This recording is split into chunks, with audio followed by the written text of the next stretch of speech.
Alright, this is my first video, so please forgive any mistakes I might make. In today's video, I want to show you how to make a personal size planner printable. And if you have a different size planner, you can just measure the pages of that and set the page settings to that size, and that wouldn't be an issue at all. Now, I use LibreOffice, and if you want to be able to follow me step by step exactly what I do, you can actually download that for free.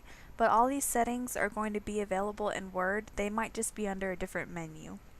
So here we're going to go from Format to Page, and we're going to change that to the Filofax personal size pages because that's what I use.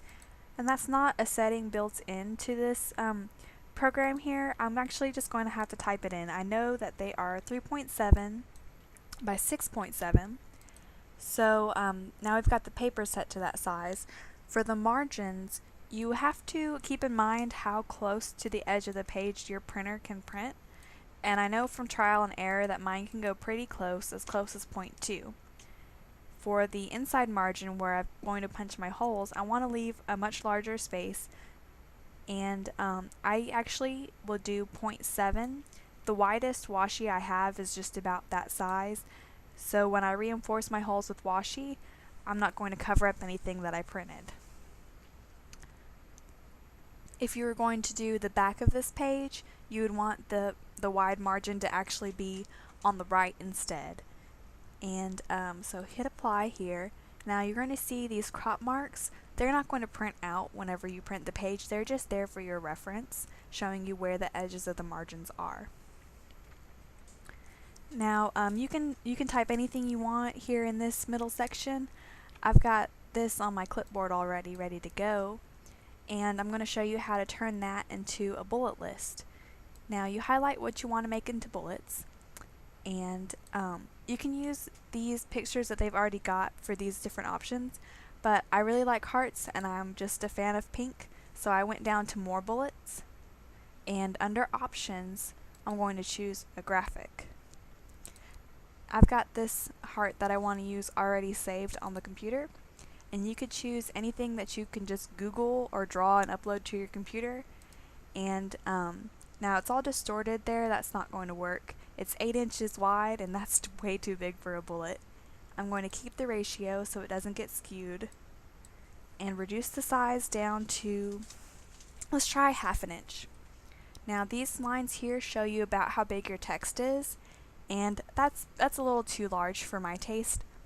So I'm going to bring it down again. Let's try 1/4 inch. Now I like for the bullets to be aligned exactly with the characters that I'm typing, you know, the letters. So I'm going to choose center of character. Hit OK. Now if you get to that and you're looking at it and you don't like it, you can always just go back, open up the more bullets options again, and change it. So the way they've got it here, I don't want the spaces to be bulleted. So I'm just going to hit backspace and take them out. Now you could use a whole larger spaces so that you can write in between.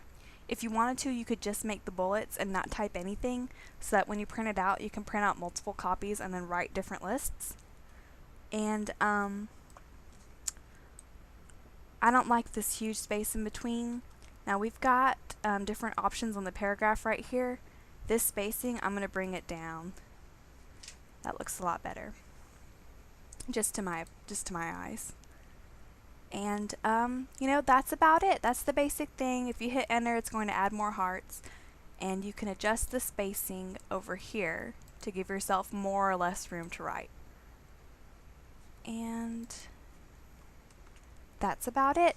Now for my next video, I really want to do something with tables, because those are just great for activity trackers or for keeping a food diary, or there's just 100 uses for a table. So I think that's the best thing to make for my next video. Thanks for watching, and you know, stay tuned for that table video because it's coming.